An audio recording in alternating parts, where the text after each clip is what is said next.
happy. Let's go. Come on.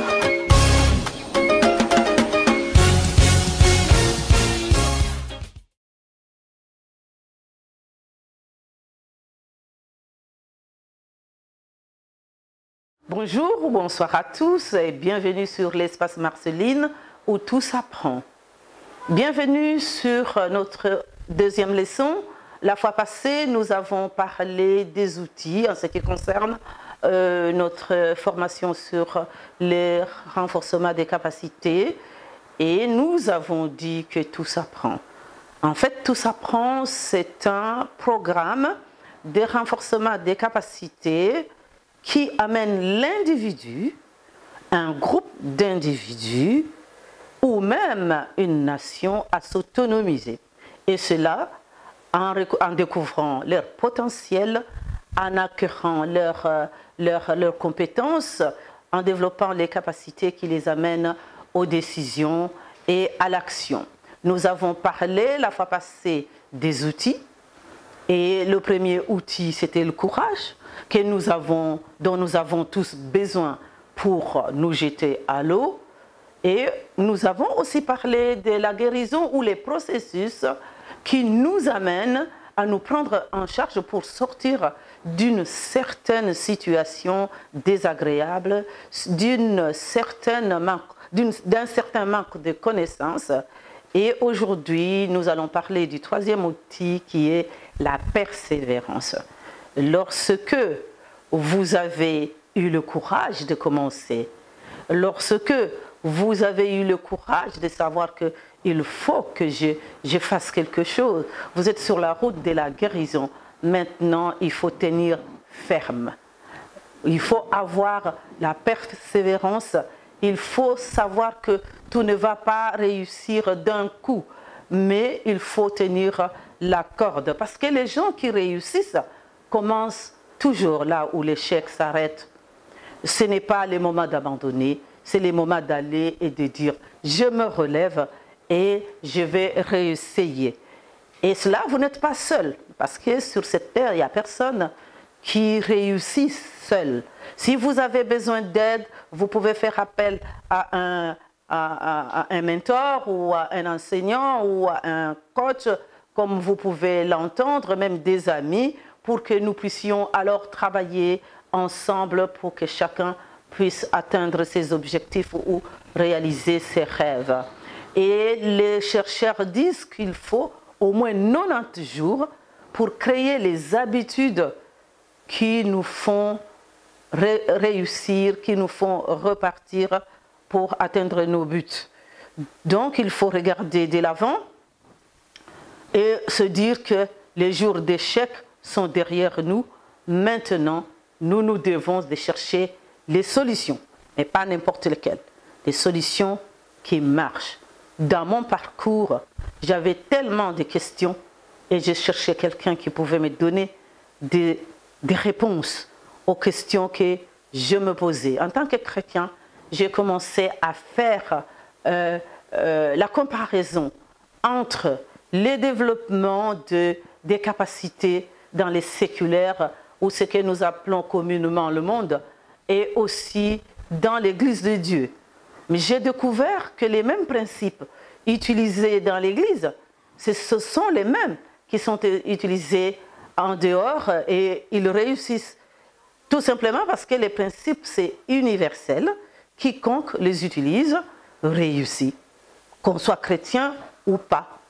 Si on doit semer les maïs vont porter des fruits. Un chrétien le fait, c'est la même chose. Un non-chrétien va le faire, c'est la même chose. Et je dirais que le renforcement des capacités, c'est le message de l'Évangile. Par exemple, quand Jésus parlait aux gens qui venaient à lui, la personne lui disait « je suis malade ». Et lui posait la question « qu'est-ce que tu veux ?» Et la personne disait « je veux être guéri ». Et Jésus lui disait « tu es guéri ». Et la personne est renforcée dans sa foi. Et elle est guérie. C'est un message, c'est une bonne nouvelle. Et le message de l'Évangile, c'est la bonne nouvelle. C'est le message de renforcement des capacités. C'est comme cela que je l'ai compris. Si vous pouvez comprendre ça comme ça peut nous avancer. Les mots-clés, c'est les messages, les principes, les renforcements des capacités. Et lorsque moi, j'entends quelqu'un se poser des questions ou me poser la question, mais je ne sais pas moi qui je suis, qui suis-je et pourquoi personne ne me comprend, ça me renvoie directement au renforcement des capacités. Parce que personne ne peut ignorer qu'on a tout en nous, à moins qu'on ait quelques défauts, mais nous avons tout en nous qui attend tout simplement d'être renforcé. Les renforcements des capacités, ce sont des termes en vogue. Maintenant, on en parle à toutes les sauces. Vous allez entendre les renforcements des capacités des enfants à l'école, les renforcements des capacités des femmes chrétiennes ou des femmes maraîchères ou des papas ou encore des femmes enceintes. Mais généralement, on arrête là. Comme nous avons la culture parfois de ne pas poser de questions, on ne pose pas la question et personne ne nous explique ce que c'est réellement. C'est là que nous revenons à la définition.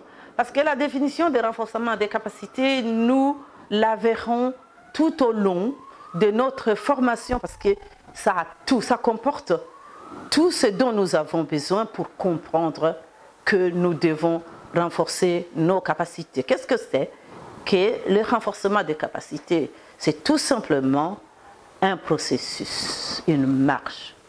C'est un cheminement d'un individu, d'un groupe d'individus qui doivent être aidés et équipés, renforcés pour découvrir d'abord leur potentiel. Parce que beaucoup d'entre nous, nous ne savons même pas ce que nous avons. C'est vrai que parfois, ce sont des autres qui doivent déceler cela. Et aussi, nous devons acquérir des compétences qui nous aident à accéder aux ressources disponibles qui nous permettent alors d'exploiter les opportunités. Alors là, lorsque nous avons des ressources et que nous exploitons les opportunités, nous maximisons ces potentiels qui est les nôtres et nous travaillons, nous affinons nos compétences et nos capacités. Donc, le renforcement des capacités, c'est un parcours qui ne finit jamais jusqu'à ma mort. Là, les gens sont accompagnés, équipés, fortifiés, et les trois mots-clés, c'est accompagner, équiper, renforcer. Si quelqu'un vient vous dire qu'il veut renforcer vos capacités, demandez-lui si vous allez être assisté, équipé, renforcé ou comment il va le faire. En cours, le renforcement des capacités, c'est donner du pouvoir. C'est autonomiser. Donner de l'autonomie, c'est aussi donner de l'indépendance. Donc la personne devient autonome. Elle peut prendre des décisions par elle-même, elle peut commencer des actions, et lorsqu'elle en arrive là, elle devient celle qui autonomise les autres. Restez connectés.